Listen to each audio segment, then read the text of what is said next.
Assalamu alaikum viewers. Today we have with us a very prominent doctor from the city, Dr. Rukhsana Khuster. Madam is currently working in the OVUM, a maternity home, and various other maternity homes in the city for over 5 years now. Ma'am has 10 years experience of work in Kingdom of Saudi Arabia. She graduated with her MBBS from Khuster Medical College. She obtained her MS OBG from OVUM's Bellary. She also was a teaching faculty at KIMS Hubli. What is your take on strong family, strong society? Assalamu alaikum. Let me explain from a doctor's point of view how important a family system is. We all know that the family is the basis of the society. It's a structural unit, functional unit of society. Just like what I thought about is, in a human body, cell is a basic unit of life. And how we diagnose disease, how we want the body to function, we go at a cellular level. Like once a cell is working well, functioning well, structurally all right. See, a particular type of cell makes one organ of the body. So if the cell is fine, the organ is fine. And all other organs are interrelated. So if there is a mistake at the cellular level, the whole body malfunctions, dysfunctions. Just like that, unless we have a strong family, it's very difficult to have a strong nation, strong community, and a strong world. So I think to make a society strong, we should start right at the family level. You must have witnessed hundreds of people entering into the folds of parenthood. And this definitely is the first attempt towards bringing in a family. What is your feeling at that very moment? From a doctor's point of view. Okay, it's a very proud moment. Like, you feel you have positively contributed in bringing somebody into this life and handing it over to the people who love that person so much. Like, maybe we haven't done too much. Maybe our contribution is not too much. The feeling is just wow. There's a reason we give up our sleeves, we give up our families, and we give up our leisures, holidays. But at the end of it, it's worth it to see that happiness in the on the parents' face, the way they enjoy, the way they get into that new baby. It's a proud moment. I just want to enlighten us, like, when you have a normal baby, all right, maybe you don't react that time. You feel you're so attached when we see a mother giving birth to a dead baby, when she loses the baby. It has a profound impact on us. Okay, most of the times we can't help it, but somehow you feel like maybe you could have done something. Just like that, just like how we share the happy moments with the family, we also become a part of their sorrow. MashaAllah, that's really nice. And definitely your contribution is not very small, ma'am. I think you need to take honor, and because every day, day in and day out, you have been helping families bring in, enlarge their families though. What's your experience with different patients of different age groups? Because we definitely do not have, say, just late teens or people in their early 20s or 30s. How do they react to this feeling of motherhood at different ages? How prepared are they? All right. Let's start from teenage pregnancy. We do get to see a few teenage pregnancies, and frankly, honestly, I don't like it. Okay. Maybe people do not agree with me, but I feel they're too young. They themselves are kids. I feel they do not know what is marriage. They do not know what is motherhood. You're just pushing them into it. They haven't seen the world. They don't know what is motherhood. They cannot take their decisions. They just have to follow their in-laws. Whatever they say is right. They just get into motherhood without even knowing what it is. So, they come to the clinic for an antenatal checkup, accompanied them most of the time not by their husbands, which I don't like at all. Most of the times these little girls come with their mothers or mother-in-laws, and they don't even open their mouth. So obviously teenage pregnancies, I see people who are not very well educated, right? You ask them even their LMP, the date they have, they are not the ones to answer that. It's either their mother or mother-in-law. And I feel so sad. No decision is taken by them. All right. And I also don't like it because teenage pregnancies medically also has its own complications. I think we should give these kids a little time. For whatever reasons in their family, if they've been forced to marry a little younger, I think as elders of the family, they should teach them contraception. They should give them some time to understand what is motherhood and then take them towards motherhood. So does that mean we as elders need to have some counseling sessions for the ones who are into early marriages or something? Most definitely. Okay. Avoid it if you can, but if you can't, at least when it comes to motherhood, give them some time. Let them speak to counselors. Let them speak to the doctor. Let the little youngsters take their decision whether they're ready for motherhood or they want to wait for some time. I'm not saying wait for 5 years, 10 years. Give them a year or two at least. Okay. And unfortunately, forget about counseling. What happens is if they're married and if they don't conceive in 3 months, chacha, chachi, mami, puppu, everybody starts questioning. Oh, that's not It's very unfortunate. positive. Well, girls in their 20s, the right time to become mothers. They're a little more mature and the educated people know what it is. I mean, this is the right time. They're happy and a little more, confident. I mean, they can take their own decisions. They can handle things. Again, when the elderly, I mean, after 30, 35, people becoming mothers for the first time especially, there are a lot of concerns they have. Okay. I mean, they don't know, they're scared what might happen to the babies. Will they be able to carry the pregnancies further and things like that? But my take is teenage pregnancy is a definite no-no. Okay, so what would be the apt age for somebody to enter 20s. this? 20s. 20s is the right age. So how do you deal with those mothers who want to probably delay their motherhood? Say they're in their 20s or so and they have, say, their careers or family pressure or personal reasons. Okay. See, Arshiya, at the end of the day, you have to respect everybody's decision. I mean, let me get my job stabilized. I don't think they should go that far. And as you know, already girls are marrying a little later, probably in the second half of 20s, standing between husband and wife. Half your battle is won that.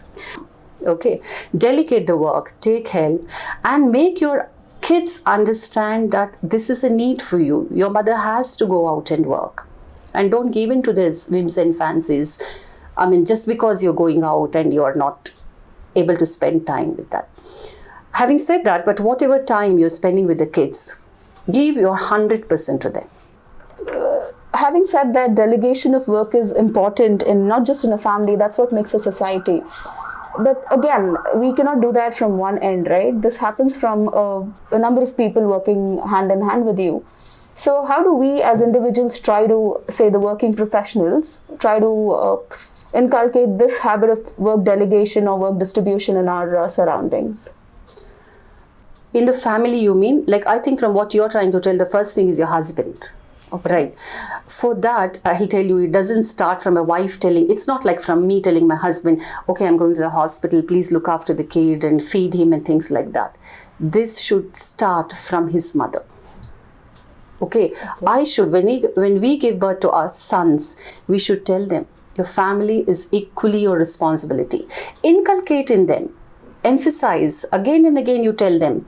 I mean, just telling them will not help that much, See, if there is a family course, we'll call our daughters, please go wash the vessels. Ask your son also to do. There's nothing wrong in that. There's nothing. I mean, what they are used to do, they will continue with that. So all of a sudden, you tell them, you take the responsibility, they won't be ready for it. Okay. I mean, it's the duty of every mother to make the son understand. And there is nothing to be shy about it. Our own Prophet Muhammad ﷺ used to do his own work. What better example do we want?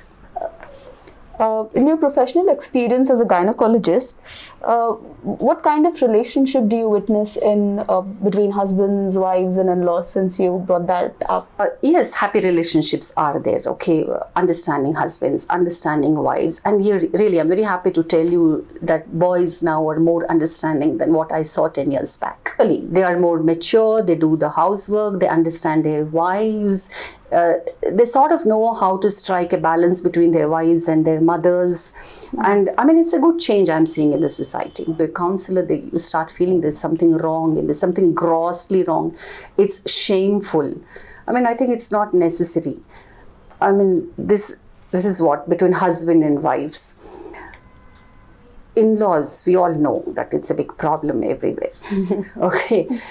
See, as long as everybody understands, both the elders and the youngers, I'm not saying only mother-in-laws or whatever, even daughter-in-laws, respect each other, empathize with each other, Put yourself in the other people's situation and try to understand why she is behaving that way, why he is behaving that way.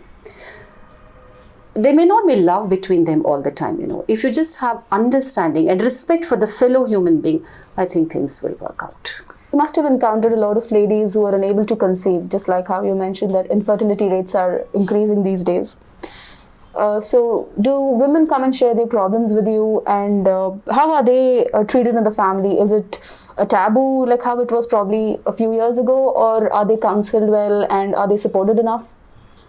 Unfortunately, it's still there. Unfortunately, it's still there. Okay, Arshiya, like a woman doesn't conceive, oh God, she's really guilty about it. Even before we have worked up the couple, we don't know the problem is with the husband, the male partner or the female partner. A woman has to bear the guilt of everything. No matter how educated we have become and how forward thinking we have become, this has not changed much, you know. It's a woman who is made to feel guilty. And the policy is to first work upon both the partners, find out what is the difference. I mean, it's so difficult to make men understand that they have to do a simple semen analysis. Even if the male partner is ready, you know, his mother won't be ready. Oh. Okay. Even before the test is done, they'll say there's nothing wrong with my son. It's okay. It's not like, I mean, just like a woman has no control of what is wrong with her, a man has no control of what is wrong with her. It's from nature. There's nothing wrong in finding out and treating the proper partner. Marriages break down. Even today, marriages break down because of a woman not being able to conceive. Oh. Even if they don't head for a total divorce, the understanding between the husband and wife, I mean, the trauma, every month the mother-in-laws, okay, you got your periods, I'm going to get my son remarried. I'm going to son remarried. How much of emotional stress can a lady take? That itself will come in the way of a woman conceiving again. It definitely is there.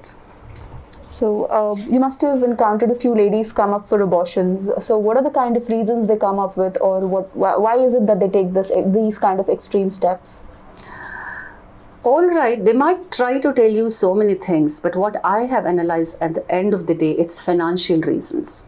Okay, and when I say it's financial reason, I'm not telling you that because they are poor, they really can't afford a second or a third or whatever, the new child. It's not because of that. Some are very poor.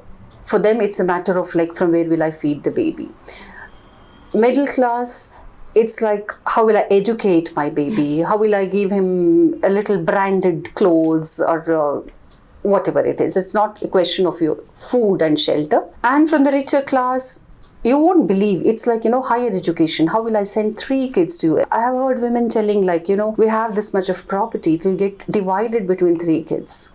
Ultimately it's that. Of course, they'll come and tell you like they're too weak and they can't bear the burden of another kid and things like that. But end of the day, most of the time it is because of finance. They're scared.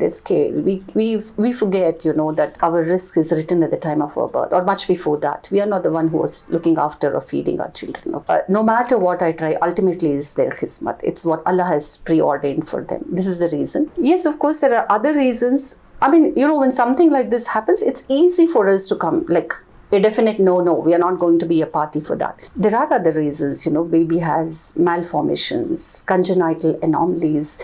It's very painful. It's as much painful for the doctor as it is for the patient. I think the knowledge of Deen will help these families be more stronger, accommodative, supportive and accepting. Most definitely. Okay? There are no two thoughts about it. One thing I want to highlight in this, when you said Deen, I don't know if you'll agree with me. The Muslim society, unfortunately, is more about customs than Deen. All right. If you really think about Deen, if you really think what is allowed in Deen and what is not allowed in Deen, I do not think there'll be so much of conflict in the society, in the families at all. You don't want a thing done because ye hamare khandan mein nahi hota. It's validated from religion. All right. See, again, if I'm not saying, for example, there is a lot of confusion between the mother-in-law and daughter-in-law and family. I'm just giving you an example, okay?